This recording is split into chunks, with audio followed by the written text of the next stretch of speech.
छलफल गरिरहेका छौं र अहिलेको सत्र हो रेमिटेन्सको व्यवस्थापन।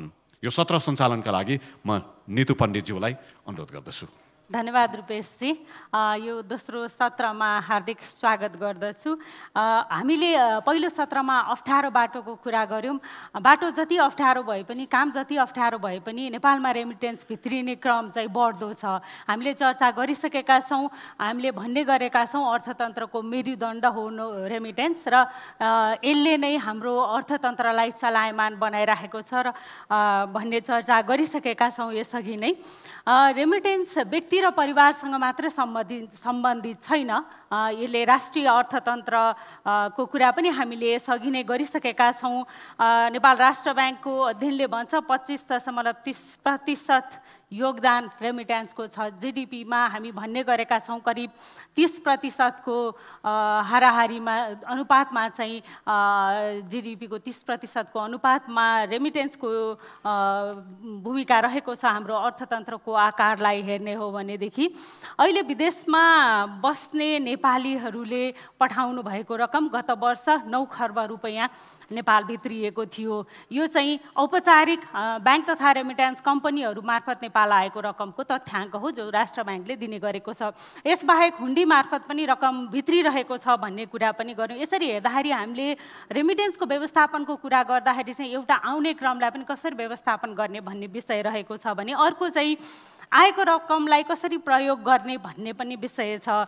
यो जीवन स्तर मापन सर्वे 2067-68 मा भएको थियो। त्यसको तथ्याङ्कले भन्छ 78.9% घरायसी काममा चाहिँ हाम्रो रेमिटेन्स रकम खर्च भइरहेको छ घर घरमा भन्ने तथ्याङ्क दिएको छ भने नेपाल राष्ट्र ब्याङ्कको यो विप्रेषण आप्रभास स्थिति 2076 को अध्ययनले भने अलिकति फरक तथ्याङ्क चाहिँ हामीलाई दिन्छ जुन कसरी प्रयोग भइरहेछ रेमिटेन्स भन्ने कुरा गर्दाखेरि। यो चाहिँ 28% रकम चाहिँ बचत गर्ने गरेका छन्, 25% रकम ऋण तिर्नको लागि चाहिँ प्रयोग भइरहेको छ भन्ने तथ्याङ्क दिन्छ भने बचत गर्नेहरूले पनि घर जग्गा खरिद गर्नको लागि अथवा भविष्यमा आइपर्ने सामाजिक कार्यहरू गर्नको लागि चाहिँ हामीले रेमिटेन्स रकम बचत गरेका हौँ भन्ने उत्तर चाहिँ दिएको अध्ययनले देखाएको छ। हुन्डीलाई नियन्त्रण गर्नु र यो आएको रकमलाई कसरी चाहिँ उत्पादक क्षेत्रमा लगाउने भन्ने चुनौती अहिलेको रहेको छ। यसै सेरोफेरोमा रहेर हामी चाहिँ छलफल गर्छौँ। वक्ताहरूको परिचय भइसकेको छ। मेरो प्रश्न चाहिँ सबैभन्दा पहिला हामीले छलफल गऱ्यौँ योगदान अर्थतन्त्रमा छ, घर परिवारमा छ भनेर। म तुला नारायण शाहज्यूलाई मेरो प्रश्न, यहाँले मधेसको गाउँहरूमा रेमिटेन्सले कस्तो प्रभाव पारेको छ भन्ने अध्ययन गरिरहनु भएको छ। अहिले हाम्रो घर परिवारलाई हेर्दाखेरि, समाजलाई हेर्दाखेरि रेमिटेन्सको प्रभाव चाहिँ कस्तो पाउनु भएको छ यहाँले? धन्यवाद नितुजी।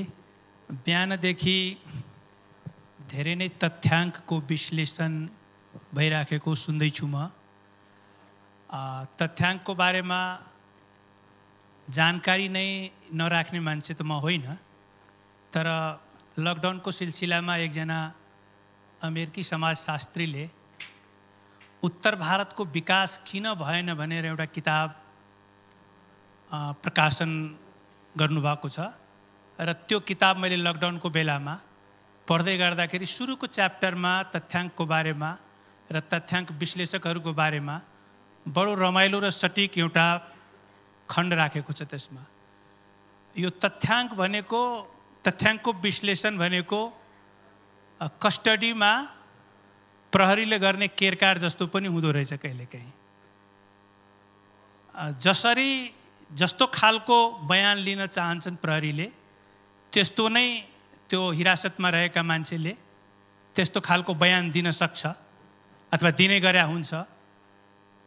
ठिक त्यसरी नै यदि तथ्याङ्क शास्त्रीहरूले वा विश्लेषकहरूले तथ्याङ्कलाई कसरी तोडमोड गर्ने हो, जस्तो लिन चाहेको हुन्छ, जस्तो निष्कर्ष सुन्न चाहेको हुन्छ, त्यस्तो निष्कर्ष एउटै तथ्याङ्कबाट उहाँहरूले निकाल्न सक्नुहुन्छ। सो यो तथ्याङ्कको बारेमा टर्चर गर्ने कि त्यसको विश्लेषण गर्ने, यो दुईटा छुट्टा छुट्टै कुरा हो। यसको बारेमा बहस चाहिँ भइराखेको छ र भइराख्ने छ भने जस्तो लाग्छ मलाई। म यो किन भन्दैछु भने गरिबी घटायो, अथवा जिडिपीमा यति कन्ट्रिब्युट गर्यो, यी तमाम कुराहरूको बिचमा यी तमाम कुराहरू सुन्दै आउँदाखेरि म नितुजीले सङ्केत गर्नुभएको म एउटा त्यस्तो जिल्लामा केन्द्रित भएर काम गर्दैछु, खास गरी यो रेमिट्यान्सको बारेमा, जुन कुनै समय नेपालमा सबैभन्दा बढी पढे लेखेको साक्षरता दर भएको जिल्ला मानिन्थ्यो काठमाडौँ उपत्यका पछि, र 2013-14 यता चाहिने निरन्तर रूपमा सबभन्दा बढी गरिबको जनसङ्ख्या कहिले पहिलोमा पर्छन्, कहिले दोस्रोमा पर्छन्, कहिले तेस्रोमा पर्छन्, तर एकदम टप 5 मा चाहिने गरिबको जनसङ्ख्या भएको जिल्ला लाई मैले चाहिने एउटा आफ्नो अध्ययन स्थल बनाएको छु, सप्तरी।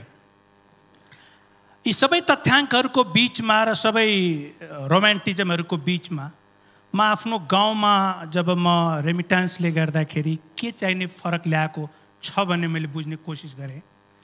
मैले सबैभन्दा पहिला के पाएँ भने मेरो गाउँमा त दलित समुदायका साथीहरूलाई सम्बोधन गर्ने शब्दहरूमा परिवर्तन भएको मैले पाएँ, प्रनाउनमा परिवर्तन भएको मैले पाएँ। सोच्दै जाँदाखेरि हिजोसम्म जसलाई मैथिलीमा रे भनिन्थ्यो अथवा नेपालीमा हामी जसलाई त भनेर उच्चारण गर्ने गर्छन्, ती समुदाय ती समूहका मानिसलाई तपाईँ भन्न थालेको मैले पाएको छु। खोज्दै जाँदाखेरि किन भन्दाखेरि दुईटा कुरा देखियो।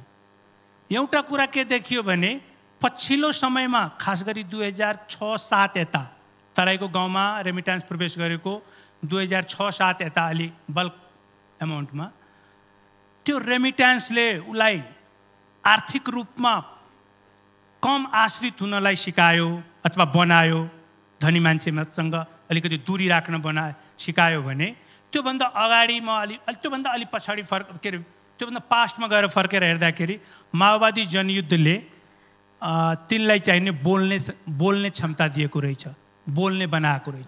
सो इम्पावरमेन्ट सम्बन्धमा चाहिँ समाजमा व्यक्तिहरूको सम्बन्ध, परिवारहरूको सम्बन्धमा फेरबदल भयो। म कन्क्लुड गर्दैछु यो स्टेटमेन्टलाई कसरी भने पावर रिलेसन चेन्ज भएको छ मधेसको समाजमा, जेन्डर रिलेसन चेन्ज भएको छ मधेसको समाजमा, कास्ट रिलेसन चेन्ज भएको छ मधेसको समाजमा, र सबैभन्दा राम्रो जुन भएको छ त्यो संरक्षक र संरक्षितको बिचको जुन पुरानो सम्बन्ध थियो अत्यन्त फ्युडल सोसाइटीमा, त्यसमा चाहिने व्यापक परिवर्तन भएको छ।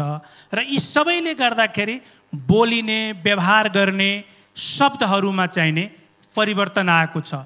हिजोसम्म पञ्चायतीमा नबोलाउने मानिसहरूले आज पञ्चायतीमा बोलाउन थालिएको छ। यसले गर्दाखेरि मलाई लाग्छ सामाजिक सम्बन्धमा आमूल परिवर्तन आएको छ रेमिट्यान्स र माओवादी जनयुद्धले जस्तो मलाई लाग्छ। धन्यवाद। पक्कै पनि सामाजिक सम्बन्धहरू परिवर्तन भएका छन्, पावर रिलेसन चाहिँ परिवर्तन भएको छ, शक्ति सम्बन्ध भन्नुभयो आइरहेछ। यसले घर परिवारलाई योगदान पनि गरिरहेको छ। नेपालमा रेमिटेन्स व्यवस्थापनको कुरा गर्दा निजी क्षेत्रको निकै ठुलो महत्त्वपूर्ण भूमिका छ। निजी क्षेत्रले यसलाई औपचारिक बनाउन मद्दत गरेको छ। अहिले चाहिँ हाम्रो मुख्य स्तम्भ भनिरहँदा नेपालमा रेमिटेन्सको व्यापार सुरु गर्ने व्यक्तिको पनि हैसियतमा अहिलेको अवस्थालाई कसरी हेर्नुहुन्छ? एकदम छोटोमा चन्द्र ढकालज्यू।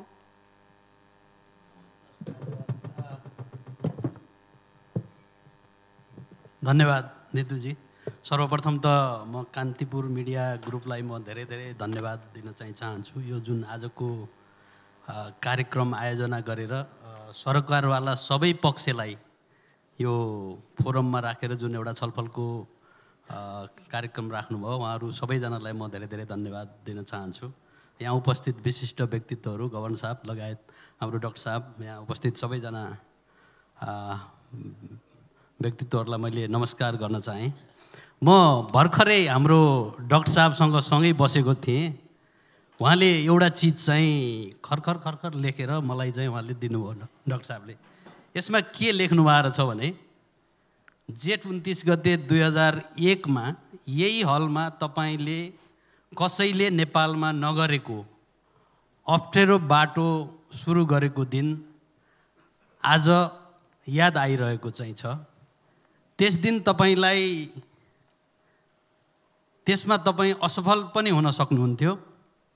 यो तपाईँले रिस्क लिनुभयो, जसले तपाईँ आज यो प्रोग्राममा उद्योग वाणिज्य महासङ्घको चाहिँ तर्फबाट चन्द्र ढकाल को हिसाबले तपाईँ बोल्दै हुनुहुन्छ भनेर डाक्टर साहबले उहाँको हातले चाहिँ लेख्नु भएको छ।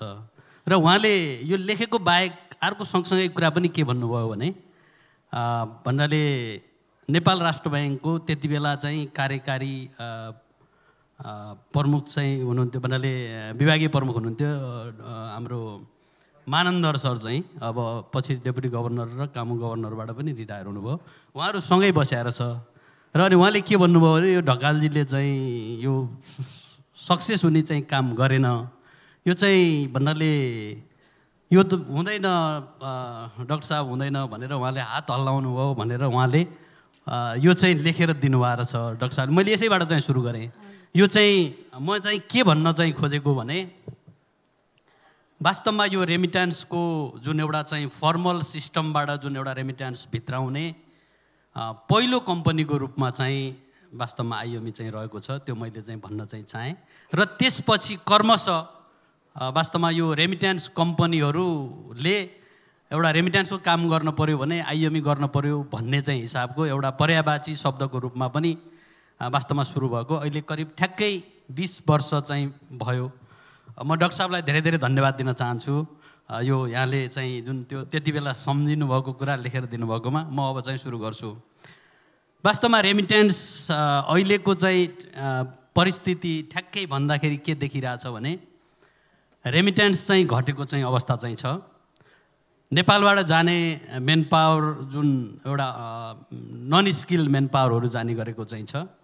अनि नेपालमा के भन्ने गरिएको चाहिँ छ भने जस्तो यो रेमिट्यान्सबाट आउने पैसा चाहिँ अनुत्पादक क्षेत्रमा चाहिँ खर्च गरिएको भन्ने चाहिँ छ।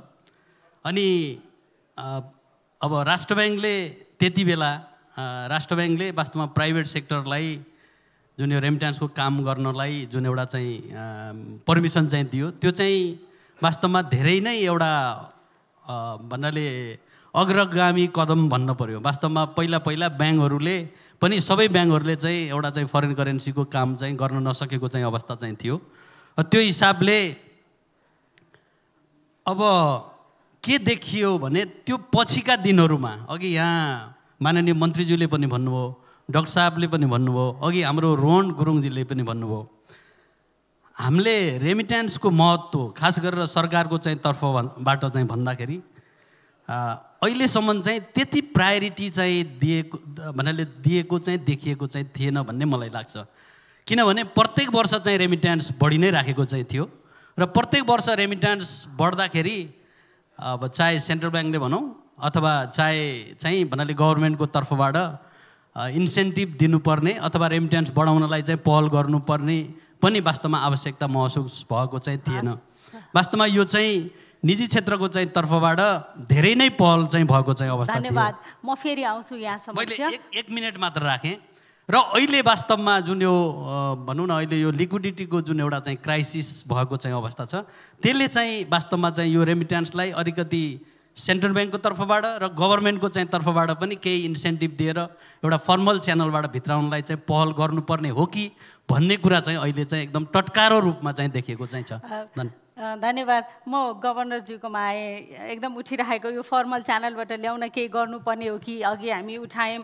अहिले आइरहेको तथ्याङ्क हेर्दाखेरि लकडाउन हुँदा चाहिँ ठ्याक्कै बढ्ने एकदमसँग बढ्ने, लकडाउन खुल्ला भएपछि झन् घट्ने होइन, यो नेक्ससको पनि शब्द हामीले प्रयोग गऱ्यौँ। यो के हो, किन यो भइरहेको छ अहिलेको अवस्थालाई हेर्दाखेरि? धन्यवाद नितुजी। मेरो स्वर अलिकति फरक छ आज, क्षमा गर्नु होला। सर्वप्रथम त म पूर्व वक्ताहरू जस्तै गरी कान्तिपुर मिडिया ग्रुपप्रति हार्दिक आभार व्यक्त गर्न चाहन्छु। देशको अर्थतन्त्रको एउटा महत्त्वपूर्ण पाटो रेमिटेन्सको बारेमा यसको जुन महत्त्व छ त्यो विषयमा हामी छलफल कम गर्ने गर्छौँ। कान्तिपुर मिडिया ग्रुपले यो महत्त्वपूर्ण छलफल राखिदिएको छ, यसको लागि आभारी छु। अब त्यसै गरी यहाँ उपस्थित सबै प्यानलिस्ट साथीहरू, आदरणीय डाक्टर गुरुङ लगायत सबै महानुभावहरू, यो क्षेत्रमा कार्यरत सबै साथीहरू, यहाँहरू सबैलाई नमस्कार, गुड आफ्टरनुन।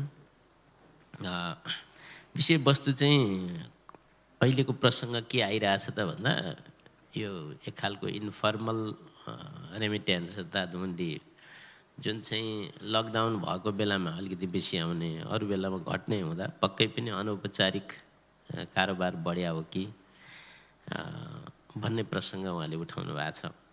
तथ्याङ्कहरू हेर्दा केही न केही त्यस्तो देखिन्छ। गत साल जुन बेला हामी लकडाउनमा थियौँ 2077 वैशाख अहिलेसम्मको हिस्टोरिकल्ली हाइएस्ट चाहिँ रेमिटेन्स आएको महिना जस्तो मलाई लाग्छ। 1 खर्ब प्लस 102 अर्ब त्यो महिनामा आएको छ भने अहिले पछाडिको महिनाहरू हेर्दाखेरि यो वर्षको भदौमा 79 अर्ब आएको छ। साउनमा त्योभन्दा अलिकति कम र कार्तिकसम्मको पब्लिस भएको डेटा छ जसमा चाहिँ इन एन एभरेज हेर्दाखेरि 78 अर्ब पर मन्थ रेमिटेन्स हामी फर्मल्ली आएको देखिरहेछौँ। अब जुन सङ्ख्यामा बाहिर हाम्रो दाजुभाइ दिदीबहिनीहरू हुनुहुन्छ त्यो आधारमा योभन्दा बेसी आउनुपर्ने पक्कै पनि हो। तर जब नर्मलाइज हुन्छ त्यति बेला कहीँ कतै अरू तथ्यहरूले अरू कुराहरूले प्रशय पाइरह हो कि फर्मलाइज नभइरह हो कि भन्ने कुराहरू देखिन्छ। अब यहाँ अरू कयौँ कुराहरू छन् जस्तो अब इन्फर्मल अब हामीले नेपाल राष्ट्र ब्याङ्कले आजभन्दा 20 वर्ष अगाडिबाट अहिलेसम्म हेर्दा 41वटा रेमिटेन्स कम्पनीहरू ब्याङ्क वित्तीय संस्थाहरू लगभग 31वटालाई यो रेमिटेन्स ल्याउनको लागि पर्मिट दिएछ, लाइसेन्स दिएछ र उहाँहरूको योगदान वास्तवमा धेरै ठुलो छ र हामीले रेमिटेन्सलाई कसरी हुन्छ औपचारिकतामा ढाल्ने सिलसिलामा नै यो प्रयासहरू गरिरहेछौँ र उहाँहरूलाई भरपर्दो उपयोग राष्ट्रले गरिरहेछ। तथापि यो इन्फर्मल च्यानलहरू प्रयोग भइरहेको हामी पाउँछौँ। यसलाई मिटिगेट गर्नलाई के गर्ने र कसरी चाहिँ फर्मलाइज गर्न सकिन्छ भन्ने सन्दर्भमा पनि हामीले आन्तरिक र विभिन्न अध्ययनहरू नगरेको भने होइन। अब यसले के देखाउँछ त भन्दा यो हुन्डीसँग अथवा हुन्डी हवालासँग गाँसिएका साथीभाइहरू जे जतिहरू हुन्छ उहाँहरू कुनै न कुनै किसिमबाट फर्मल च्यानलभन्दा त्यसका स्टेक होल्डरहरू इन्सेन्टिभाइज भइरहेको हामी देख्छौँ। अब त्यो इन्सेन्टिभलाई कन्टेन गर्नको लागि त्यसलाई घटाउनको लागि हामीले गर्नुपर्ने कामहरू भनेको केही कुरो अघि पनि उहाँ चन्द्रजीले उठाउनु भयो फाइनेन्सियल कम्पेन्सेसन हुन सक्छ कि भन्ने एउटा आधार होला। अरू कुरो चाहिँ अब इन्फर्मली ल्याइराख्दाखेरि त्यो भोलि त्योसँग गाँसिएको लिगल रिस्क होइन त्यो सोर्ससँग गाँसिएको कुराहरू होइन र भोलि चाहिँ इभन एमएलसिएफटी लगायतको स्रोत नखुल्ने कुराहरू आउन सक्छ। तर त्यसलाई पनि साथीहरूले हरेक किसिमले अहिले मिटिगेट गर्दै गइरहेको इन्फर्मेसनहरू आइरहेछ, अध्ययनहरूले त्यो कुरो देखाइरहेछ। हामीले डोमेस्टिक रेमिटेन्सलाई यहाँ अलाउ गरेका छौँ एउटा एक्सटेन्टसम्म, त्यसको दुरुपयोग हदैसम्म भएर पनि यो हुन्डीको प्रयोग भइरहेको हामीले अहिलेको तथ्याङ्कहरू पछिल्लो तथ्याङ्कहरू आइरहेछ। अर्थात् हुन्डी भए पनि फर्मलाइज हुने ती तथ्याङ्कहरू आइरहेछ। त्यसलाई कसो गर्नुपर्छ, कसरी त्यसलाई चाहिँ मिटिगेट गर्नुपर्छ हामी ती उपायहरू खोज्दैछौँ, लागिरहेछौँ। यो चाहिँ पछिल्लो इन्फर्मेसन हो। अब जहाँसम्म फाइनेन्सियल कम्पेन्सेसन छ कतिपय मुलुकहरूले त्यो मोडल एडप्ट गरिरहेछन्। त्यो चाहिँ हामीले सरसर्ती हेर्दाखेरि अलिकति कम्पेन्सेसन कति गर्दा चाहिँ पुग्ला त भनेर हेऱ्यौँ भने जस्तो $1 मा झन्डै ₹3 फरक दिन्छ भन्ने इन्फर्मेसनहरू ल्याउनुहुन्छ। अझै यहाँ साथीहरूलाई बेसी थाहा होला। हामी कहाँ आएको इन्फर्मेसन टेन्टेटिभ त्यस्तो छ। अब मानिलिउँ 9 अर्बको रेमिटेन्स हामीसँग भइरहेछ, अझै अरू यसलाई फर्मलाइज गर्दा अझै फर्मलाइज हुँदै जाँदा अझै यो साइज बढ्छ नि, प्रत्येक वर्ष बढ्दै गएको छ भने ₹3 हुँदा पनि 27 अर्ब 30 अर्ब राज्यको कोषबाट हामी कुरा गरिरहेछौँ गर्छौँ। हाम्रो इकोनोमीको एकदम भरथेक गर्ने एउटा क्षेत्र हो भन्छौँ होइन। अनि त्यसपछि कम्पनीहरू पनि फस्टाइ नै रहनु भएको छ। फेरि इन्सेन्टिभको कुरा गर्छौँ। एउटा सामान्य मान्छेले रेमिटेन्स पठाउनको लागि म चाहिँ ब्याङ्क प्रयोग गर्छु अथवा कुनै पनि कम्पनी छान्छु भन्दाखेरि त उसलाई चाहिँ फाइदा के त, त्योतर्फ चाहिँ हामीले हेरेको छैनौँ जस्तो लाग्छ अलिकति। पहिलो कुरो त इन्फर्मल अथवा अनौपचारिक मिडियम भनेको इलिगल मिडियम हो, गैर कानुनी माध्यम हो, त्यो प्रयोग गर्नु भएन।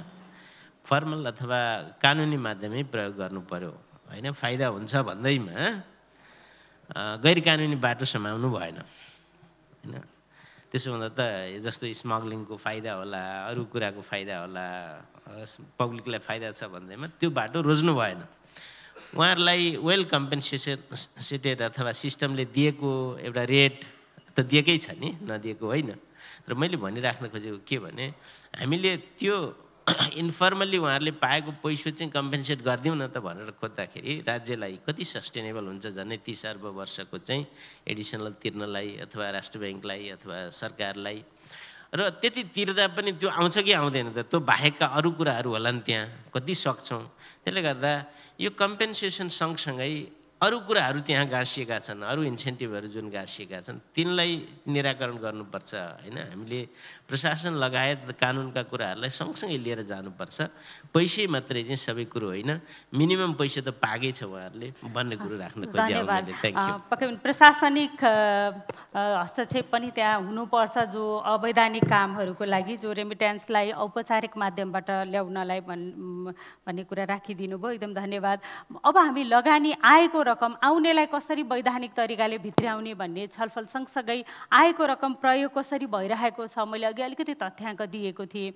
हुन त यो 1% रकम चाहिँ प्रत्यक्ष उत्पादनमूलक क्षेत्रमा उत्पादन हुने क्षेत्रमा लगानी भएको छ। विदेशमा रहेका नेपालीहरूले नेपालमा व्यापार व्यवसाय गरिरहनु भएको छ, त्यो रकम जम्मा 1% छ भनिन्छ। बाँकी रकम चाहिँ अन्यत्र खर्च भइरहेको छ। शिक्षा र स्वास्थ्यमा भएको खर्चलाई चाहिँ फेरि उत्पादक मान्ने कि अनुत्पादक मान्ने भन्ने बहस पनि हामीले अगाडिको किनोट स्पिकरहरूले राख्नु भएको अवस्थामा अहिलेको अरू समग्र रकमलाई हेर्ने हामीले जुन किसिमको हाम्रो खर्चको प्याटर्न छ, जस्तो किसिमको उपभोग हामी गरिरहेछौँ, त्यसले चाहिँ हामी आफै उत्पादन गरेर सस्टेन गर्ने होइन, परनिर्भर हुने चाहिँ देखाइरहेको छ। अहिलेको अवस्थामा यो उपभोगको कुरालाई लगानीको हिसाबले हेर्ने हो भने चाहिँ के पाउनु भएको छ कल्पना खनालज्यू? Thank you नीतिजी। सर्वप्रथम त म आज कान्तिपुर मिडिया ग्रुपलाई धन्यवाद दिन चाहन्छु आजको कार्यक्रमको लागि, र उपस्थित विद्वानहरू गणेश सर र यहाँ हाम्रो गभर्नर सर हुनुहुन्छ, यस्तै प्राइभेट सेक्टरबाट चन्द्र सर हुनुहुन्छ, तुला सर सामाजिक क्षेत्रबाट हुनुहुन्छ। यो सबै रिप्रेजेन्टेसनले के जनाउँछ भने रेमिटेन्स चाहिँ हाम्रो समाजको प्रत्येक कुना एक कुनामा चाहिँ यसले इम्प्याक्ट गरिरहेको छ भन्ने कुरा जनाउँछ होइन। पर्सनली म चाहिँ अर्थशास्त्रको विद्यार्थी, डिसर्टेसनको फेजमा मैले चाहिँ नेपालको एक्सचेन्ज रेट हेरिरहेको थिएँ होइन। अनि त्यहाँनिर चाहिँ रेमिटेन्स ठोकिन पुग्यो है, किनभने हाम्रो चाहिँ एक्सचेन्ज रेट चाहिँ भनौँ न अब धेरै पहिलादेखि भारतसँग चाहिँ टाइट छ, पेग छ होइन। तर यसलाई यो पेगिङलाई थेक्ने काम चाहिँ हाम्रो श्रमिकहरूको त्यो भनौँ न मिडल इस्टमा गएर बगाएको पसिनाले चाहिँ त्यसलाई थेगिरहेको रहेछ भन्ने त्यहाँबाट म एन्टर गरेँ। रेमिटेन्समा मेरो इन्ट्रेस्ट त्यहाँ थियो होइन। त्यसपछि अहिले आएर विभिन्न सामाजिक पाटोदेखि अब इन्भेस्टमेन्टसम्मको कुरा आउँछ। अनि अहिले तुला सरले ल्याए जस्तो इम्पावरमेन्टको कुरा छ होइन। यो चाहिँ एकदमै मल्टी डाइमेन्सनल इस्यु रहेछ। यसको बारेमा एकदमै फर्मल नीति नभए पनि अहिले चाहिँ यो चाहिँ अर्थतन्त्रको मेरुदण्डको रूपमा रहेको छ। कसैले यसलाई अक्सिजन भन्नुभयो, कसैले ब्लड लाइन भन्नुभयो होइन।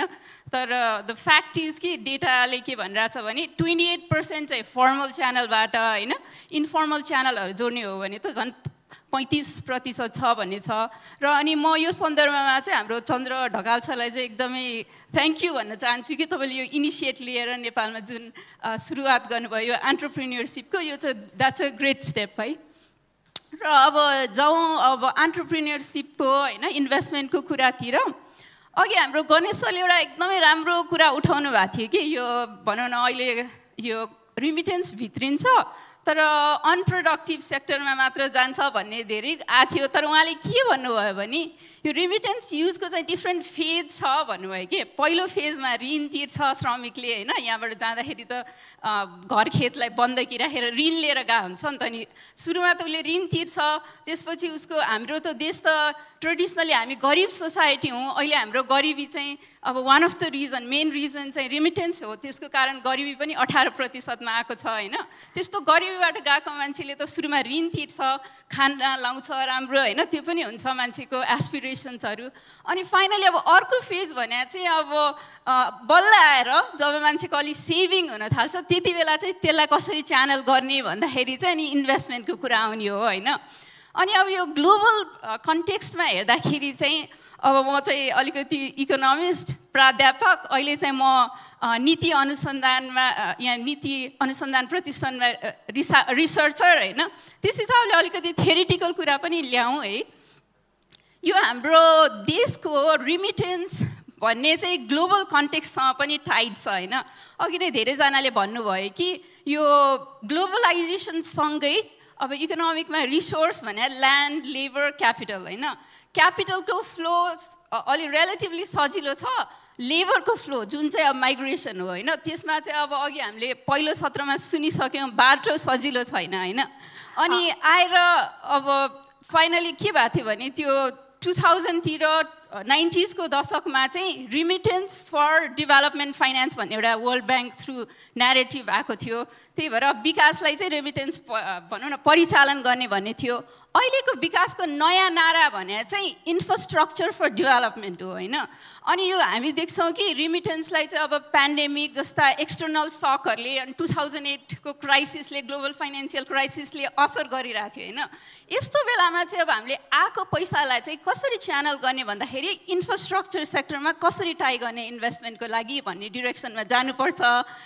यसको बारेमा म अहिले राखौँ कि एकछिनपछि एकदम इन्फ्रास्ट्रक्चर पूर्वाधार विकासको कुरा नेपाल सरकारले यस्तो किसिमको बचत पत्रहरू पनि जारी गर्यो। तर मान्छेहरूलाई चाहिँ यहाँले समाजको अध्ययन गर्नुभएको छ तुलानारायण शाहज्यू, मान्छेहरूमा यसमा आकर्षण चाहिँ देखिँदैन। सामाजिक लगानी चाहिँ एकदम राम्रो भयो, त्यसको परिणाम चाहिँ राम्रो आयो, तर पूर्वाधार हाम्रो सरकारले पनि नसोचेको होइन, केही कुराहरू चाहिँ आएका छन्। त्यस्ता किसिमका कुरामा किन मान्छेको चासो किन हुँदैन? फेरि पनि एउटा सानो सप्तरीसँग सम्बन्धित उदाहरण दिन चाहन्छु। यो कल्पनाजीले भन्नुभयो रेमिटेन्स फर डेभलपमेन्ट कुनै जमानामा स्लोगन थियो, अहिले आएर इन्फ्रास्ट्रक्चर फर डेभलपमेन्ट। सप्तरी एउटा यस्तो जिल्ला हो जहाँ दक्षिण एसियामा पुलहरू, ठुला पुलहरूको जब प्रयोग हुँदै थियो त्यति बेला कोशी ब्यारेज पुल त्यहाँ बनेको छ। सप्तरी एउटा यस्तो जिल्ला हो जहाँनिर सबैभन्दा पुरानो सिँचाइ संरचना चन्द्रनहर डिभिजन त्यहाँ बनेको छ। सप्तरी एउटा यस्तो जिल्ला हो जहाँनिर नेपालको राजमार्ग लामो दूरी त्यहाँ पार गरेको छ। सो रोड, इरिगेसन र ब्रिज, इन्फ्रास्ट्रक्चरका यो तीनटा ठुला कम्पोनेन्टहरू सप्तरी जिल्लामा आजभन्दा 50 वर्ष पहिलादेखि रहेको छ। तर सप्तरी जिल्लामा सबैभन्दा बढी गरिब किन रह्यो त? प्रश्न यो हो। त्यसैले यस विषयमा काठमाडौँमा पनि धेरै डिबेटहरू बेला बेलामा सुने गर्छु। डेभलपमेन्ट कि प्रोग्रेस भन्ने डिबेट हो। मलाई लाग्छ यो इन्फ्रास्ट्रक्चरले डेभलपमेन्टको कुरा गर्छ भने मैले आफ्नो गाउँमा, म सप्तरी जिल्लाको लगभग 25% दलितको जनसङ्ख्या रहेको जिल्लामा हेर्दाखेरि, मेरो गाउँमा 45% दलितको जनसङ्ख्या रहेको गाउँमा हेर्दाखेरि रेमिटेन्सले चाहिँ प्रोग्रेस दिँदो रहेछ। त्यहाँनिर त्यो खान नपाउने र पेट भाते नोकर भन्छ क्या तराईतिर, त्यो केही तलब दिनु नपर्ने तर खाना मात्रै दियो भने दिनभरि काम लाउन पाउने, त्यसले पेट भाते नोकर भन्छन्। म सानो हुँदाखेरि आजभन्दा 40 वर्ष अगाडि मेरा साथीहरू चाहिँ पेट भाते नोकर भएर घरमा जमिन भएको मानिसको घरमा गएर बस्न लाइन लागेको हुन्थ्यो भने आज चाहिने तिनका बच्चाहरू चाहिने टाई लगाएर, कपडाको टाई लगाएर, जुत्ता लगाएर गाउँकै बोर्डिङ स्कुलमा पढ्न गएको छ र त्यसको पछाडिको कारण हेर्दाखेरि रेमिटेन्स देखिन्छ होइन। सो रेमिटेन्सले चाहिने ग्रामीण समाजमा, गरिबहरूको समाजमा इन्फ्रास्ट्रक्चरको कति डेभलप गराउँछ भन्ने कुरामा त म गहिरो रूपमा सोचेको छैन। तर इन्फ्रास्ट्रक्चरले मेरो सप्तरी जिल्लाको चाहिने विकास गरेको छैन भन्ने कुरा त म प्रत्यक्ष देखेको छु। तर मेरो गाउँ र मेरो जिल्लालाई केले चाहिँ परिवर्तन गरेको छ भन्दाखेरि रेमिटेन्सले गराउँदो रहेछ होइन। त्यो चाहिँ नि मैले देखेको छु। अब यसका चुनौतीहरूको बारेमा पनि कुराकानी गर्न त सकिन्छ, तर यो डेभलपमेन्ट र प्रोग्रेसको बिचको डिबेटमा मैले यति कुरा राख्न चाहन्छु। Thank you.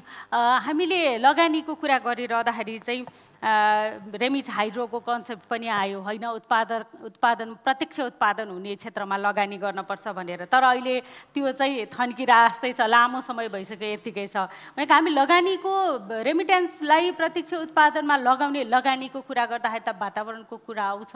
यो केले चाहिँ रोकिरहेको छ चन्द्र ढकालज्यू? धन्यवाद नेतजी। मलाई के लाग्छ भने म यो करिब 20 वर्षको बिचमा सरस्वती चाहिँ हेर्दाखेरि हामीले जस्तो अहिले करिब 9 खरब जति चाहिँ भन्नाले रेमिटेन्स आउँछ होइन। अब हामीले हेर्दाखेरि यो 9 खरब नै उत्पादनशील क्षेत्रमा लगाउने अथवा भएन भन्ने एउटै फिगर अथवा ठुलो फिगर आएर चाहिँ भन्नाले यो अनुत्पादक क्षेत्रमा चाहिँ गएको हो कि भन्ने पनि अलिकति भ्रम छ जस्तो लाग्छ। मलाई के लाग्छ भने एभरेज टिकट साइज भनौँ एकजना व्यक्तिले $200 देखि $300 पैसा चाहिँ पाउँछ, चाहे यो मिडल इस्टको कुरा गरौँ चाहे चाहिँ जस्तो मलेसियाको कुरा गरौँ। यदि स्किल छ भने त्यसले बढी पाउला। तपाईँ भन्नुहोस् यो सानो एमाउन्ट जुन उसले चाहिँ पाउँछ त्यसबाट उसले कति एउटा चाहिँ इन्फ्रास्ट्रक्चरमा चाहिँ लगाउन सक्छ, नम्बर 1। नम्बर 2 के छ भने इन्फ्रास्ट्रक्चरमा लगाउने कुरा हामीले दुईवटा अघि यहाँले भन्नुभयो, एउटा जुन वैदेशिक बचत पत्र भनेर चाहिँ एउटा नेपाल सरकारले चाहिँ ल्यायो, अर्को चाहिँ रेमिट हाइड्रो भनेर नेपाल सरकारले दुईवटा चाहिँ उहरू ल्यायो। त्यो चाहिँ वास्तवमा चाहिँ विदेशमा काम गर्ने नेपालीहरूलाई त्यसमा त्यति विश्वास भएन अथवा त्यो चाहिँ त्यति मेट्रलाइज भएन भन्ने मलाई चाहिँ लाग्छ। किनभने यो त्यो बाहिर काम गर्ने मान्छेहरूको चाहिँ के छ भने उहाँहरूको चाहिँ उहाँहरूले चाहे सानै पैसा चाहिँ हाल्यो भने पनि उसले हालेको चाहिँ पैसा चाहिँ कुन प्रोजेक्टमा चाहिँ छ त अथवा उसले चाहिँ लगाएको चाहिँ पैसा चाहिँ को चाहिँ रिटर्न कति वर्ष पछि आउँछ भनेर चाहिँ स्पेसिफिक हिसाबले उसले चाहिँ देख्न चाहन्छ।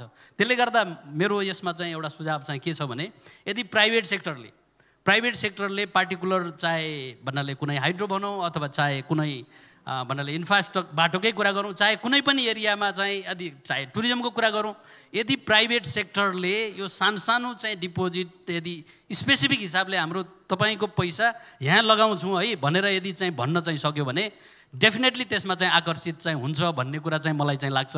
र मलाई यसको लागि श्रीमान गौड साहब चाहिँ हुनुहुन्छ र म नेपाल सरकारको भन्नाले यो पोलिसी मेकरहरूलाई के भन्न चाहिँ चाहन्छु भने जब गभर्मेन्टले इस्यु गरेको बोन्डमा यदि मान्छेहरूलाई चाहिँ विश्वास चाहिँ छैन, उनीहरूको चाहिँ भन्नाले स्पेसिफिक हिसाबले उनीहरूले पार्टिकुलर प्रोजेक्टमा लगानी गर्न खोज्छ भने यो भन्नाले प्राइभेट सेक्टरको चाहिँ प्रोजेक्टहरूमा जाने किसिमको चाहिँ पोलिसीलाई चाहिँ इन्करेज गर्नुपर्छ। त्यसमा प्राइभेट सेक्टर चाहिँ वास्तवमा यो यस्तो किसिमको चाहिँ उहरूमा काम गर्नलाई मलाई लाग्छ धेरै निजी क्षेत्रको तर्फबाट चाहिँ जोइन्ट भेन्चरमा काम पनि भएको छन्। जस्तो एनआरएनकै कुरा गर्दाखेरि केही हाइड्रो पावरहरू बनेको छ, केही भन्ने अरू पूर्वाधारको पनि कुरा बनेको हुनाले म यो पोलिसीको लागि चाहिँ म एउटा चाहिँ आग्रह गर्न चाहिँ चाहन्छु। धन्यवाद। म गभर्नरजीकोमा आएँ। मौद्रिक व्यवस्थापन सँगसँगै आर्थिक नीतिलाई पनि सहयोगी हुने आर्थिक सल्लाहकारको रूपमा राष्ट्र ब्याङ्क छ। हामीले केही प्रयासहरू गऱ्यौँ लगानीको लागि, तर ती प्रयासहरूले चाहिँ परिणाम दिन सकेनन्, बिचमै अल्झिरहेका छन्। मैले दुईवटा इक्जाम्पल दिएर रेमिट हाइड्रो र वैदेशिक रोजगार बचत पत्रको कुरा जहाँ हामीले एकदम आशा गरिएको थियो हामीले जारी गरेको बन्डमा आइहाल्छन्, मान्छेले लगानी गरिहाल्छन् भन्ने उत्साह देखिएन भनेको केही कुराहरू नीतिगत कुराहरू पनि आए। किन चाहिँ ती कुराहरूले परिणाम दिन सकेका छैनन्? यहाँले पोलिसी रिभ्यू गर्नुभएको छ। धन्यवाद नितुजी। फेरि यो चाहिँ रेमिटेन्सको सदुपयोगितासँग सम्बन्धित विषय उठाउनु भएको छ। अघि पनि उहाँ शाहज्यूले पनि भन्नुभयो विषय के हो त भन्दाखेरि वैदेशिक रोजगारमा जाने अधिकांश साथीभाइहरूले पहिले आफ्नो न्यूनतम आवश्यकता परिपूर्ति गर्न खोज्छ। घरमा आफूले लिएको ऋणको सामा ब्याज तिर्ने, आफ्नो हैसियत घरमा जे छ त्यसलाई उकास्ने, फुसको घर छ भने त्यसलाई अलिकति सुधार गर्ने, बालबच्चालाई राम्रो पढाउने, त्यसै गरी परिवारको स्वास्थ्य उपचार। यस्तोमा न्यूनतम मैले टिकट साइज सरसर्ती हेर्दा पछिल्लो इन्डियन एभरेज 48,000-49,000को चाहिँ पर मन्थ देखिन्छ सबैको। त्यो भनेको अहिलेको बेसिक रिक्वायरमेन्ट पनि हो एक किसिमले। त्यसले गर्दा अधिकांश रकम चाहिँ आफ्नो घरयासी, आफ्नो हैसियत, परिवारको हैसियत सुधार गर्नमा अलिकति खर्च गर्ने तौर तरिका इम्प्रुभ गर्नमा भइरहेछ। अब यतिमा मात्रै सीमित नभएर म के निवेदन गर्न चाहन्छु भनेदेखि मिसयुज चाहिँ भएको छैन। हाम्रा अहिले 750वटा गाउँपालिका तर परनिर्भर चाहिँ भइरहेछौँ हामीले प्रयोग गर्ने सामानहरू कुनै पनि इभन खाने दाल भात पनि हामी उत्पादन गर्न छोडेर किन्नमा गइरहेका छौँ यहाँले अझै ब्रडर एकदमै हाम्रो अर्थतन्त्रको स्ट्रक्चरको विषय उठाइराख्नु भएको छ। त्यसमा त अझै हामी प्रशस्त डिबेट गर्नुपर्ने छ, प्रशस्त कामहरू गर्नु नै पर्ने छ। जहाँसम्म रेमिटेन्सको प्रयोगको सन्दर्भमा छ, यी प्रत्येक ब्याङ्कका ब्रान्चेजहरू अधिकांशमा जुन खालको बचत बनिरहेछ त्यो बचतको माध्यम रेमिटेन्स छ। गाउँ गाउँमा रेमिटेन्सकै माध्यमबाट बचतहरू भइरहेको हामी देख्छौँ र इन्डिभिजुअल एउटा चाहिँ रेमिटेन्स पठाउने व्यक्ति आफैमा लगानीकर्ता अथवा आफैमा उद्यमी बन्न सक्दैन। ब्याङ्क वित्तीय संस्था भनेको यो वित्तीय स्रोतको मध्यस्थकर्ता हो। त्यहाँ पैसा जम्मा हुन्छ र त्यो लगानीमा कन्भर्ट हुन्छ हैन। त्यसको लगानी गर्ने, त्यसलाई च्यानलाइज गर्ने सिस्टमले गर्ने हो। त्यसले गर्दा यो कहीँ मिसयुज नै भयो कि भनेर हामी त्यति त्रसित हुनु पर्दैन। यो प्रोपर च्यानलमा छिरेको छ, आएको छ, यो यसले काम गरिरहेछ। म त्यति निवेदन गर्न चाहन्छु। धन्यवाद। हजुर, कल्पना खनालज्यू, पक्कै पनि मिसयुज चाहिँ भएको छैन। सामाजिक लगानी हामीले छलफल गऱ्यौँ, सामाजिक लगानीको हिसाबले हेर्ने हो भने परिणाम राम्रो दिएको छ, अगाडि आइसकेको छ यो कुरा। हामी उत्पादनमूलक प्रत्यक्ष उत्पादन दिनेमा अब चाहिँ जसरी यहाँले भन्नुभयो नि सुरु गर्ने बेला भयो, किनभने हामीले खाने दाल भात लसुन प्याजदेखि लिएर प्रयोग गर्ने मोबाइल सबै उतैबाट आउँछ र अहिले हामीलाई समस्या पनि भइरहेको छ, वैदेशिक मुद्रा व्यवस्थापनमा पनि समस्या भइरहेको छ भन्दा अब बेला भएन र लगानी कसरी गर्ने भन्ने के कुरामा कसरी अगाडि बढ्नुपर्छ होला?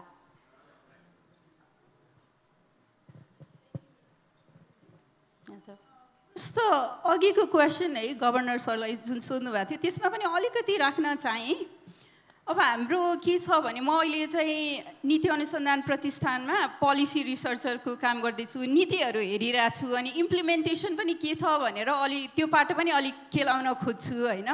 अनि मैले देखेको एउटा कुरा के छ भने है नीतिहरू बन्छन् है, कागजमा छन्, तर तिनीहरू त्यो नीतिको डिमान्ड कहाँबाट आथ्यो होइन भन्दाखेरि त्यो भन्ने कुरा पनि प्रष्ट छैन। प्लस इम्प्लिमेन्टेसन पाटोलाई पनि केलाएर हेरिँदैन। 5 इयर्स पछि चाहिँ डाउन द लाइन के त्रुटिहरू थियो नीतिमा भनेर फेरि हामीले रिभिजिट गर्नुपर्ने जरुरी हुन्छ होइन। अनि मैले पास्ट 2 इयर्समा नेपालको फाइनेन्सियल मार्केटलाई हेर्दाखेरि रिसेन्टली अलिअलि इन्डिसेस डाउन छ, तर के छ भने फाइनेन्सियल मार्केटमा ट्रस्ट चाहिँ एकदमै बढ्दै गइरहेछ है।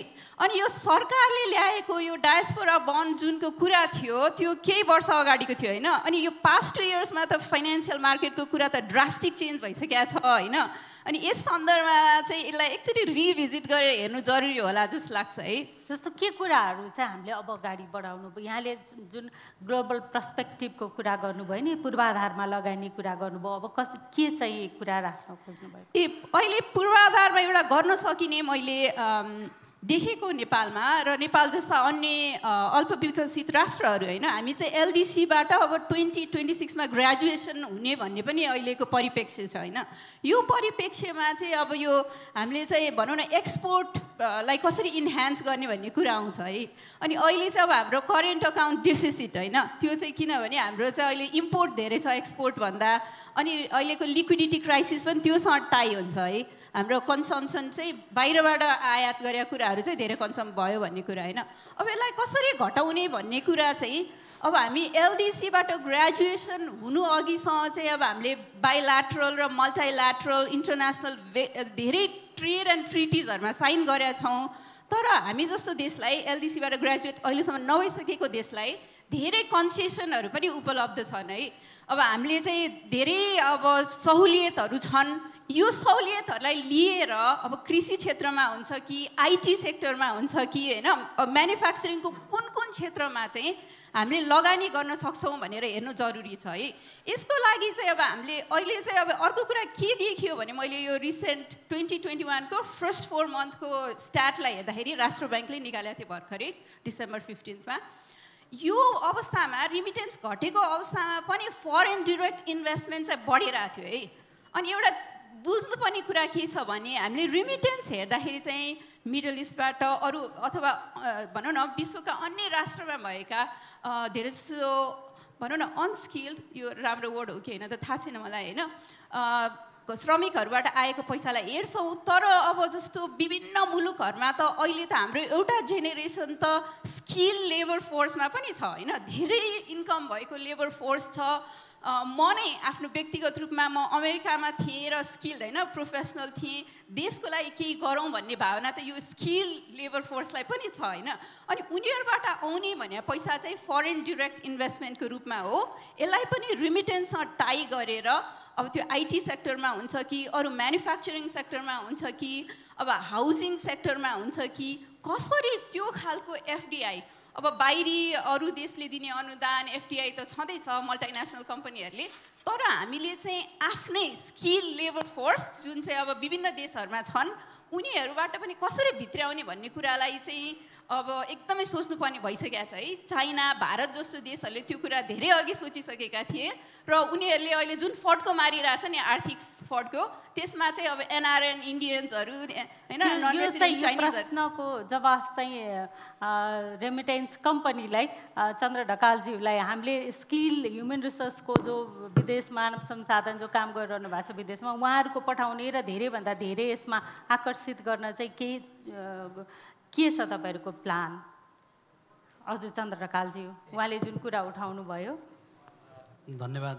एउटा त मलाई चाहिँ के लाग्छ भने जस्तो हाम्रो धेरैभन्दा धेरै रेमिटेन्स भित्राउनको लागि पहिला त हामीहरूको जस्तो यो बाहिर जाने जुन हाम्रो मेन पावर छ ट्रेन मेन पावर चाहिँ पठाउनु पर्यो नम्बर 1 होइन। अनि अघि हाम्रो रोहनजीले पनि धेरै चिजहरू चाहिँ भन्नुभएको छ। हाम्रो कतिपय चिजहरू चाहिँ कस्तो भने व्यावहारिक भन्दा पनि तपाईँको पपुलिस्ट अथवा पपुलर हुनको लागि चाहिँ गर्ने चाहिँ डिसिजन हुन्छ पोलिसीको चाहिँ त्यो चिजहरू चाहिँ करेक्सन गर्नु पर्छ। जाने कुराको हामी आउने कुरा र आएको व्यवस्थापनको कुरा गरिरहेछौँ। त्यही भएर मेरो चाहिँ यसमा मैले अलिकति जोड्न खोजेको चाहिँ मान्छेहरूमा प्रश्न के छ भने कम्पनी बढ्यो नाफा कमायो ल ठिक छ हामी पठाउँछौँ यहाँबाट कम्पनीहरू मार्फत हामीलाई के त भन्ने इन्डिभिजुअलको प्रश्न छ नि। जस्तै उहाँले भन्नुभयो कि स्किलको किन आउन सकेन, त्यसलाई हामीले किन आकर्षित गर्न सकेनौँ, हामीले त्यताको एक्सप्लोर गर्नलाई के हेरेका छौँ? होइन एउटा त अघि गभर्नर साहबले पनि भन्नुभयो होइन, एउटा चाहिँ जस्तो पाकिस्तानमा पनि एकपटक यस्तै भएको थियो भन्नाले फर्मल च्यानलबाट चाहिँ रेमिटेन्स नआएको कारणबाट त्यहाँको सेन्ट्रल ब्याङ्क र त्यहाँको गभर्मेन्टले चाहिँ जस्तो त्यो फ्रीमा चाहिँ भन्नाले चाहिँ पैसा पठाउने एउटा चाहिँ मेकानिजम बनाएको थियो पिआरआई भनेर, पाकिस्तान रेमिटेन्स इनिसिएटिभ भनेर एउटा चाहिँ बनाएको चाहिँ थियो। त्यसको चाहिँ एउटा मेकानिजम भन्नाले त्यो चाहिँ अघि गभर्नर साहबले भन्नाले त्यो एमाउन्टको पनि कुरा गर्नुभयो। चाहे $200 मात्रै यदि त्यसलाई मिडल इस्टबाट चाहिँ जस्तो यो पाकिस्तान पठाउनेलाई बेस गरेर मिडल इस्टबाट चाहिँ यदि $200 मात्रै पठायो भने त्यसलाई चाहिँ जस्तो 20 रियाल दिने भन्ने किसिमको एउटा भन्नाले ऊ चाहिँ बनाएको चाहिँ थियो। एउटा त यो जुन फर्मल च्यानलबाट चाहिँ ल्याउनलाई अथवा फर्मल च्यानलबाट चाहिँ इन्करेज गर्नलाई पनि भन्नाले त्यो चाहिँ गराउनु पर्यो। Thank you. त्यसको जवाफ गभर्नर साहबले दिइसक्नु भएको छ। हामीले फ्लोरबाट प्रश्न लिने तयारी पनि गरेका थियौँ। 2टा प्रश्न हामी लिन सक्छौँ होला यहाँ घडी हेरिरहँदाखेरि। हामी प्यानलमा हुनुभएका 4 जना व्यक्तिहरूलाई विज्ञ र नेपाल राष्ट्र ब्याङ्क निजी क्षेत्र अर्थविज्ञ र सामाजिक अध्येता उहाँहरूलाई केही प्रश्न छ भने हामी 2टा चाहिँ लिन सक्छौँ। हजुर छोटोमा प्रश्न मात्रै राखिदिनु होला है कसलाई भनेर।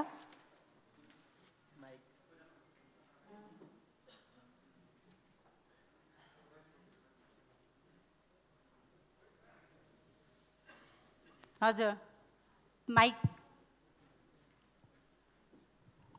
नमस्ते, मेरो नाम विश्वास गौतम, म आइआइडिएसको एक्जिक्युटिभ डिरेक्टर। अब यो रेमिटेन्सको कुरा गर्दाखेरि हामीले खालि इन्फ्लोजको मात्र कुरा गऱ्यौँ। अब नेपालको सन्दर्भमा के पनि इम्पोर्टेन्ट छ भने आउटफ्लो जुन इन्डियामा आउटफ्लो भइराखेको छ ठुलो मात्रामा आउटफ्लो भइराखेको छ। अब हामी चाहिँ इन्डियासँग ट्विन डेफिसिटबाट चाहिँ सफर गरिरहेको छ। एउटा त ट्रेड डेफिसिट भयो बोथ अफिसियल अनअफिसियल र अर्को चाहिँ यो रेमिटेन्स डेफिसिट, त्यो पनि एकदमै ह्युज छ। त्यसलाई पनि आई थिङ्क यो व्यवस्थापन गर्ने क्रममा त्यो पनि असाध्यै इम्पोर्टेन्ट छ। त्यसमा कुनै पनि रिसर्च भयो जस्तो मलाई लाग्दैन। त्यसले गर्दाखेरि सरकार र राष्ट्र ब्याङ्कले त्यो सम्बन्धी चाहिँ अलिकति बृहत रिसर्च गरेर कति एमाउन्टमा चाहिँ भइराखेको छ भनेर एउटा जुन न्यारेटिभ छ नेपाल इन्डो नेपालको जुन रिलेसनसिपको यो कुराहरू पनि आई थिङ्क हामीले चाहिँ तथ्याङ्कगत हिसाबले चाहिँ प्रस्तुत गर्न आवश्यक छ। अनि दोस्रो कुरा चाहिँ यो जुन हामीले यो रेमिटेन्स इन्फ्लोजलाई कसरी चाहिँ प्रोडक्टिभ सेक्टरमा लाने भन्ने कुरा चाहिँ यसलाई माइक्रो र म्याक्रो लेभलमा हेर्नुपर्छ। माइक्रो लेभलमा सम्भवै छैन, यो तपाईँको बचत पत्र जुन 9% 8% दिएर सम्भवै हुँदैन, किनभने यत्रो तपाईँको बचत यति कम हुन्छ कि त्यो एउटा सामान्य परिवारले त्यो सम्भवै हुँदैन। त्यसले गर्दा यसलाई म्याक्रो लेभलमा एड्रेस गर्ने भन्ने कसरी गर्नु सक्नुपर्छ भन्ने मेरो विचारमा यसलाई चाहिँ जुन हाम्रो फरेक्स रिजर्भ जुन छ त्यसलाई चाहिँ पब्लिक अघि हामी यहाँ के अरे उसको पनि कुरा आयो, इन्फ्रास्ट्रक्चर डेभलपमेन्टको कुरा आयो, त्यसमा लानलाई चाहिँ एउटा विशेष व्यवस्था गरेर हाम्रो जुन फरेन एक्सचेन्ज जुन रिजर्भ छ त्यसलाई चाहिँ हामीले पब्लिक इन्भेस्टमेन्टको थ्रुबाट इन्फ्रास्ट्रक्चर डेभलपमेन्ट लग्यो भने यो प्रोडक्टिभ सेक्टरमा जान्छ। अन्यथा यही हिसाबले हामी अगाडि बढ्ने भनेदेखि यो चाहिँ हामी अहिले जे भइराखेको छ त्यो अनुसारले नै यो चाहिँ हाम्रो डेभलपमेन्टमा चाहिँ खासै कन्ट्रिब्युट गर्ने, कन्जम्सनमा चाहिँ यसले कन्ट्रिब्युसन गरेको छ, त्यसले गर्दाखेरि शिक्षामा चाहिँ केही परिवर्तन भइराखेको छ, हेल्थमा भइराखेको छ, तर एउटा मेजर हिसाबले जुन हुनुपर्ने त्यो चाहिँ। धन्यवाद गभर्नरज्यूलाई यो प्रश्न। हामी अर्को एउटा प्रश्न लिएर जवाफ लिउँ। हजुर, यता रिताजीको हात उठेको छ, कसलाई हो प्रश्न राखिदिनु होला उहाँलाई।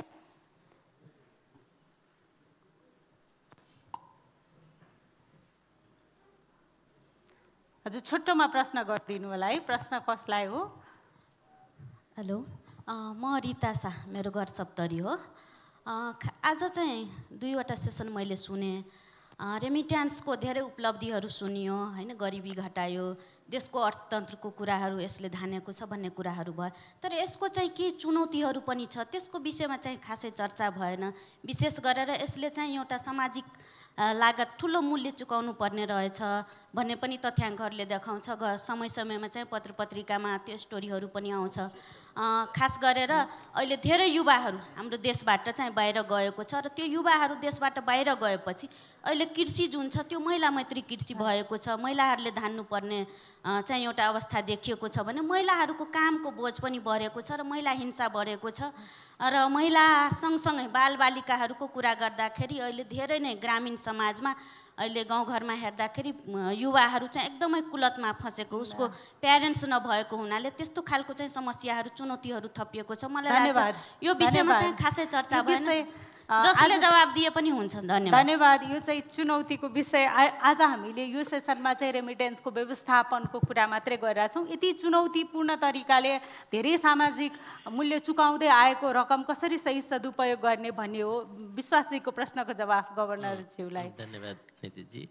महत्त्वपूर्ण अब्जर्भेसन, प्रश्न भन्दा पनि उहाँको डाक्टर विश्वासजीले चाहिँ आफ्नो महत्त्वपूर्ण अब्जर्भेसन राख्नुभएको हो। समग्रमा आज हामी यो इनवर्ड रेमिटेन्सको कुरो गरिरहेछौँ। भारततर्फ चाहिँ आउटवर्ड पनि त्यत्तिकै ठुलो रेमिटेन्स गइरहेछ। यो विषयमा धेरै छलफल हुँदैन भन्नुभयो, उहाँले एकदमै सत्य कुरा अगाडि ल्याइराख्नु भएको छ। स्वभावैले इन्डियाबाट नेपालमा कयौँ खालको स्किल भनौँ न, एउटा यो सुनमा काम गर्ने मात्रै 70,000 लेबरहरू इन्डियाबाट नेपालमा काम गरिरहेको हुन्छ। त्यस्तै इँटाभट्टामा काम गर्ने कयौँ एरियामा त्यो देखिन्छ, जसको पेमेन्ट कुनै न कुनै किसिमले जान्छ र ठुलो रेमिटेन्स हामीले नेपालबाट इन्डिया पनि पठाइरहेका हुन्छौँ। त्यो पनि फर्मल इन्फर्मल च्यानलबाट जाने गर्छ। र समग्रमा यसको युटिलाइजेसनको सन्दर्भमा पनि उहाँले म्याक्रो माइक्रो लेभलबाट हेर्नुपर्छ। माइक्रो लेभलमा त अटोमेटिकल्ली जुन सिस्टम हो, अघि पनि मैले भनेको थिएँ, आउँछन्, खर्च गर्ने कुरो गरेपछि खर्च हुन्छ, आफ्नो हैसियत बढाउँछन् र बचेको बचतलाई ब्याङ्कमा राख्छन्। ब्याङ्कले लगानी गर्नुपर्ने राष्ट्रको नीतिअनुसार लगानी गर्छ। जुन कुरो चाहिँ अहिले हेरिराख्दाखेरि अब प्रोडक्टिभ भन्दा पनि इम्पोर्ट फाइनेन्स अल्टिमेटली गएर हामी इम्पोर्टलाई नै प्रमोट गरिरहेको कारणले यसमा पनि केही सुधार हुनुपर्ने हो, उहाँले इन्डिकेसन दिइराख्नु भएको विषय छ। म्याक्रो लेभलमा राज्यले केही नीतिहरू लिएर, फर इक्जाम्पल जुन चाहिँ वैदेशिक रोजगार बचत पत्रको कन्सेप्ट ल्यायो, त्यसमा चाहिँ अरू बचत पत्रभन्दा एक्सेप्सनल्ली भनौँ न ब्याज दर पनि बेसी राखिदियो। त्यही पनि त्यसमा आकर्षण हुन सकेन। हामीले अहिलेसम्म 13.5 अर्ब जतिको इस्यु गऱ्यौँ, करोडमा मात्रै सब्सक्रिप्सन छ।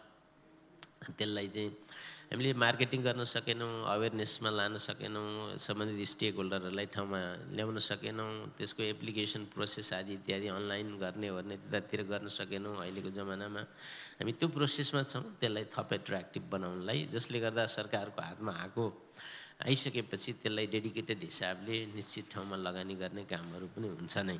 हामी त्यसरी जान्छौँ। सँगसँगै अघि यहाँले उठाउनु भएको रेमिट हाइड्रो लगायतका सरकारी सम्बन्धित निकायले सुरुवात गरेका कुरा र अहिले एनआरएनहरू डाइसबाट आफै लागेर पनि केही फन्डहरूको कन्सेप्ट ल्याइराख्नु भएको छ, त्यसबाट पनि थप डेडिकेटेड इन्भेस्टमेन्ट हुन्छ जस्तो मलाई लाग्छ। धन्यवाद।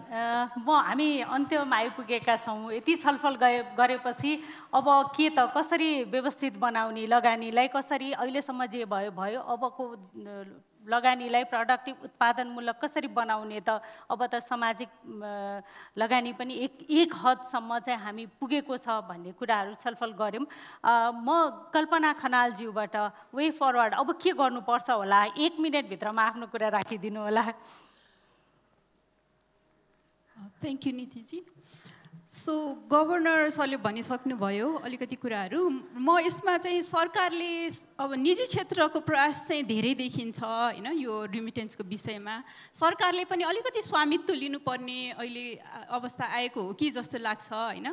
त्यही भएर अब यो इन्फ्रास्ट्रक्चर इन्भेस्टमेन्टलाई इन्करेज गर्ने हो भने चाहिँ श्रमिकहरूले होइन विभिन्न अब अरू भनौँ न अमेरिका अस्ट्रेलियादेखि खाडी मुलुक सबैतिरका श्रमिकहरूले चाहिँ केही गरी इन्भेस्टमेन्टको लागि पूर्वाधारको विकासको लागि चाहिँ केही फन्ड चाहिँ उनीहरू त्यहाँ एउटा अर्गनाइजेसन फर्म गरेर राष्ट्रमा पठाउँछन् भने सरकारले चाहिँ केही म्याचिङ गरिदियोस् न त होइन, म्याचिङ फन्ड क्रिएट गरोस्। यो एउटा भयो भने अलिकति सरकारले स्वामित्व लिएको जस्तो पनि देखिन्छ।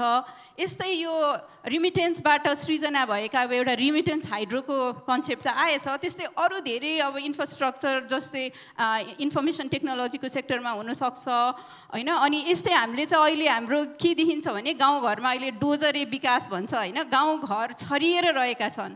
पहाडमा चाहिँ बस्तीहरूलाई चाहिँ अब भनौँ न सारेर एक ठाउँमा ल्याएर त्यसलाई चाहिँ त्यो अर्बनाइजेसन प्रपर गर्न पनि सकिन्छ होइन। त्यहाँभित्र त्यो घरहरूको लागि पनि बनाउँदाखेरि त्यसमा पनि सरकारले अलिकति रिमिटेन्स श्रमिकहरूलाई चाहिँ केही सहायता दियो, ट्याक्स ब्रेकहरू दियो भने त्यो पनि इन्सेन्टिभ हुन्छ। धन्यवाद। हजुर तुलानारायण शाहज्यू। नै अन्तिममा के भन्नु छ भने यो रेमिटेन्स भित्रिएपछि चाहिने मलाई लाग्छ सबैभन्दा पहिला त कान्तिपुर पब्लिकेसनलाई, मिडिया ग्रुपलाई सबैले धन्यवाद दिनुभयो। मैले चाहिँ त्यो छुटेको थियो, त्यो धन्यवाद म यस कारण दिँदैछु कि यो सेसनमा समाज, बजार र राज्य तिनटैको कम्बिनेसन मिलाउनु भएकोमा म चाहिँ धन्यवाद दिन चाहन्छु। राज्यले जहिले पनि भन्छ मैले पोलिसी त बनाइदिएको छु, उसलाई पपुलारिटी चाहिएको हुन्छ। बजारले जहिले पनि नाफा खोज्ने हो, उसले जहिले पनि पोलिसीको डिमान्ड गर्छ। अहिले पनि हामीले सुन्यौँ है। म चाहिँ समाजको प्रतिनिधित्व गर्छु। मेरो एउटा गुनासो के छ भने समाजको प्रतिनिधित्व अथवा एक्टिभिस्टको हिसाबले कि राज्यले यति डाटा देखाइराख्दाखेरि, यति डेटाहरू देखाइराख्दाखेरि, बजारले यति धेरै बेनिफिट लिइराख्दाखेरि जो समाजबाट मानिसहरू रेमिटेन्स कमाउनको लागि विदेश जान्छन् त्यसको पीडा घटेको छ कि छैन? म त भर्खरै मैले सनैया पढेँ। म त कुनै पनि प्रकारको जो मजदुरहरू जान्छन् विदेश तिनको पीडा त घटेको त देखिँदैन। त्योभन्दा अगाडि मैले कहर पढेको थिएँ। यो त भयावह स्थिति छ। त्यसैले यदि राज्यले नीति बनाउँछ, बजारलाई जहिले पनि नीति चाहिन्छ र नाफा चाहिन्छ भने समाजले त्यसबाट के फाइदा लिने हो? म आज पनि भन्दैछु अन्तिममा, मेरो अन्तिम स्टेटमेन्ट के हो भने कि मेरो गाउँमा जहाँनिर मैले अध्ययन गर्दैछु म के देख्दैछु भने रेमिटेन्स प्राप्त गर्ने परिवारमा दुई खालको चुनौती छ, दुईटा खालको समस्या फेस गर्दैछ। एउटा पुरुष मान्छे विदेश गएका छन्, महिलामाथि असुरक्षाको भावना बढेको छ। आर्थिक हिसाबले अन्य अपराधका घटनाहरू घटेका छन्, तर शारीरिक सुरक्षाको समस्या चाहिने समाजमा बढेको छ। राज्य त्यतातिर सोच्नुपर्छ होला। अर्को चाहिने तिनका बच्चा पढ्न चाहन्छन्, पढ्नलाई स्कुलमा पढाइ राम्रो छैन। राज्यले सायद मलाई लाग्छ त्यतातिर सोच्नुपर्ने होला। धन्यवाद। धन्यवाद। चन्द्र ढकालज्यू, 1 मिनट 45 सेकेन्डमा यहाँले आफ्नो कुरा राखिदिनु पर्नेछ। धन्यवाद। अब मैले अगाडि पनि भनिसकेँ। अब सर्वप्रथम त के गर्नुपर्छ भने वास्तवमा यो एज अ इन्डिभिजुअल रेमिटेन्स पठाउने व्यक्तिको एमाउन्ट हेऱ्यो भने त्यो चाहिँ धेरै नै सानो एमाउन्ट चाहिँ छ। अब त्यसलाई भन्नाले अब कसरी उनीहरूको जस्तो पढाइ भन्नाले चाहिँ स्वास्थ्य घर खाना छाना जुनमा खर्च गरेर बाँकी रहने जुन सानो एमाउन्ट हुन्छ वास्तवमा त्यो एमाउन्ट चाहिँ कुनै उत्पादनशील क्षेत्रमा डेफिनेटली ब्याङ्क तथा वित्तीय संस्थाहरूले एउटा निक्षेप चाहिँ मोबिलाइजेसन चाहिँ गर्ने कुरा त त्यो छँदैछ ओभरअल चाहिँ त्यसलाई चाहिँ भन्नाले इन्डाइरेक्टली त्यो डिपोजिटमा रूपमा आएको जुन ऊ चाहिँ छ त्यो त ठिकै छ त्यो बाहेक चाहिँ मलाई के लाग्छ भने सरकारले एउटा त्यस्तो पोलिसी बनाउनु पर्यो कुनै एउटा प्राइभेट सेक्टरलाई चाहिँ अगाडि सारेर चाहे 50,000 नै किन नहोस् एकजना चाहिँ विदेशमा काम गर्ने मान्छेहरूले डाइरेक्ट लगानी गर्न सकोस् र ऊ फर्किँदाखेरि त्यो प्रोजेक्ट चाहिँ तयार भएर कमसेकम चाहिँ यहाँ नेपालमा उसले चाहिँ त्यसबाट फर्किसकेपछि भन्नाले एउटा चाहिँ इयरली चाहिँ एउटा सर्टेन चाहिँ बेनिफिट चाहिँ लिन सकोस् मेरो त्यही नै चाहिँ सुझाव छ धन्यवाद गभर्नरज्यू छुट्टोमा यहाँ 30 सेकेन्ड पनि आएन गइसके देखिरहेको छु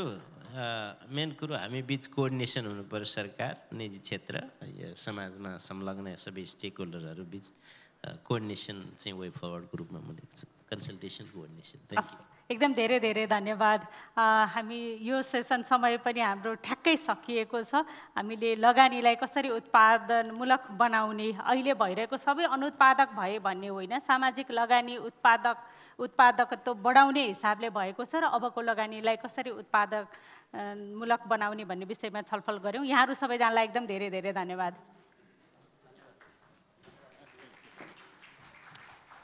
धन्यवाद प्रस्तुता नितु पण्डितज्यू सँगसँगै वक्ताका रूपमा यो सेसनमा रेमिटेन्सको व्यवस्थापन यो शीर्षकमा भएको सत्रमा वक्ताका रूपमा उपस्थित भई हामीलाई साथ दिनुहुने नेपाल राष्ट्र ब्याङ्कका गभर्नर महाप्रसाद अधिकारी नेपाल उद्योग वाणिज्य महासङ्घका वरिष्ठ उपाध्यक्ष चन्द्र ढकाल अर्थशास्त्री डाक्टर कल्पना खनाल र विश्लेषक अभियन्ता तुला नारायण शाहज्यूलाई धन्यवाद छ कान्तिपुर